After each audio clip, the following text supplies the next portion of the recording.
Udah mau tahun 2023, masa sih kita belum juga mulai invest? Zaman sekarang, investasi keuangan sudah menjadi hal yang patut dipertimbangkan. Makin sini, makin banyak orang yang sukses dengan menginvestasikan uang mereka di suatu tempat. Tapi banyak juga yang investasi dan belum membuahkan hasil. Kira-kira kenapa ya? Nah, ini karena orang-orang yang masih pemula dalam dunia investasi seringkali berinvestasi dan hanya memikirkan keuntungan dalam waktu singkat. Padahal seharusnya kita mempertimbangkan long-term financial goals.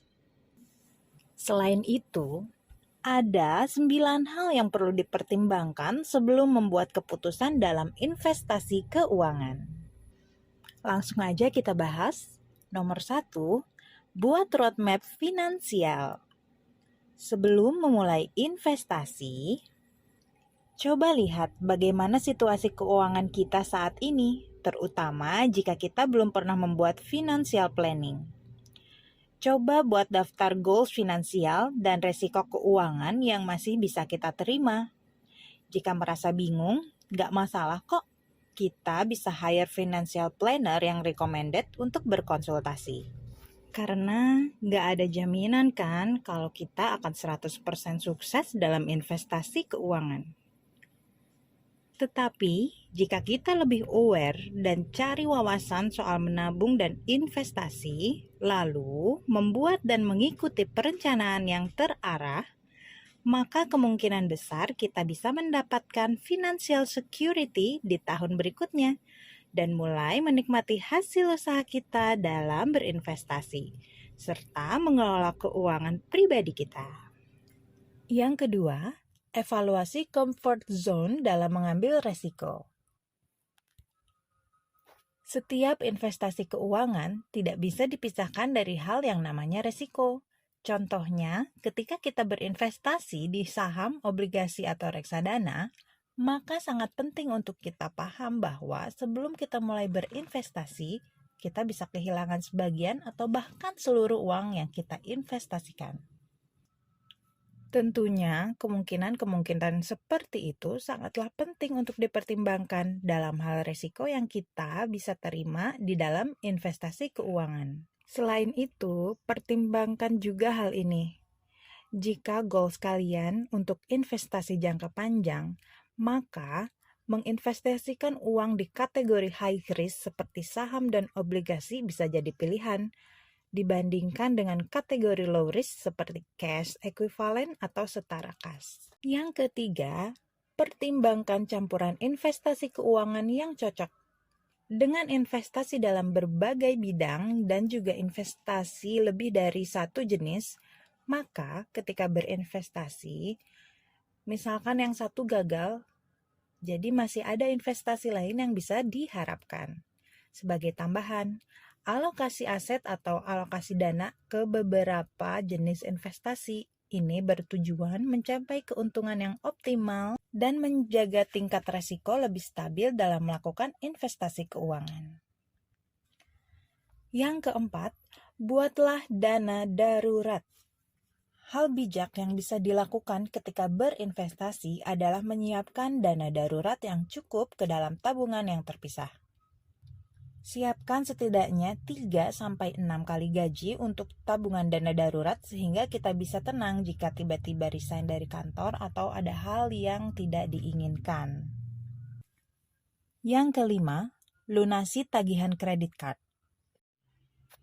Sebelum mulai berinvestasi, baiknya kita lunasi tagihan kredit card tepat waktu setiap bulannya. Ini demi kesehatan dompet kita juga. Lalu yang keenam, pertimbangkan dollar cost averaging. Dollar cost averaging atau DSA ialah opsi investasi dengan cara membagi transaksi investasi secara rutin setiap bulannya dengan jumlah uang yang sama dalam rentan waktu tertentu. Dengan berinvestasi dengan cara DCA, maka kamu bisa terhindar dari resiko menginvestasikan seluruh uangmu di waktu yang salah. Lalu yang ketujuh, Ambil kesempatan dari jaminan hari tua. Kalau kamu merupakan karyawan di suatu perusahaan, maka kamu biasanya sudah otomatis terdaftar di BPJS atau JKN untuk jaminan hari tua dan pensiun. Perhatikan syarat-syarat yang diperlukan jika ingin mencairkan uang JHT atau pensiun. Mulai urus persyaratannya sebagai cara kita memastikan bahwa ketika kita pensiun nanti, kita bisa mendapatkan uang JHT dan pensiun sebagai salah satu tabungan hari tua kita. Ingat untuk teliti kembali persyaratannya, dan kita juga perlu tahu bahwa JHT dan jaminan pensiun itu adalah dua tunjangan yang berbeda loh. Yang kedelapan, pertimbangkan penyesuaian portofolio investasi secara berkala. Rebalancing portofolio dalam investasi keuangan ialah menyeimbangkan kembali porsi atau persentase investasi ke rencana awal. Dengan melakukan rebalancing portofolio, maka kita akan memastikan investasi kita tidak berat sebelah. Selain itu, rebalancing portofolio juga bertujuan untuk menstabilkan level resiko investasi keuangan kita. Biasanya, seorang financial planner akan menyarankan kita untuk melakukan rebalancing portofolio setiap 6-12 bulan sekali. Namun, ada juga yang menyarankan rebalancing portofolio dilakukan saat aset saham naik atau saat aset saham turun. Yang kesembilan, waspada pada penipuan saham atau investasi bodong. Zaman sekarang, investasi bodong makin merajalela gak sih? Maka dari itu, kita sebagai investor harus berhati-hati. Cek surat dokumen perizinan yang sah dari OJK, BI, Bapeti, Kementerian Perdagangan, Kementerian Koperasi dan Umum, Kementerian UKM, serta regulator atau pengawas yang sah. Selain itu, jangan terburu-buru saat akan melakukan investasi, dimanapun itu. Bicarakan dengan teman, keluarga, atau orang yang terpercaya jika perlu perencana keuangan. Sebelum berinvestasi di suatu tempat, baiknya bicarakan dengan mereka ya. Investasi itu bukan keputusan mudah. Teliti dan pahami dulu segala sesuatunya sebelum terjun ke dunia investasi. Salah satu aspek yang perlu dipelajari ialah jenis-jenis investasi, tingkat resiko suatu investasi, dan cara berinvestasi yang cocok dengan situasi finansial saat ini. Semoga sharing aku kali ini bermanfaat ya guys. Thank you for watching and see you on my next video. Bye!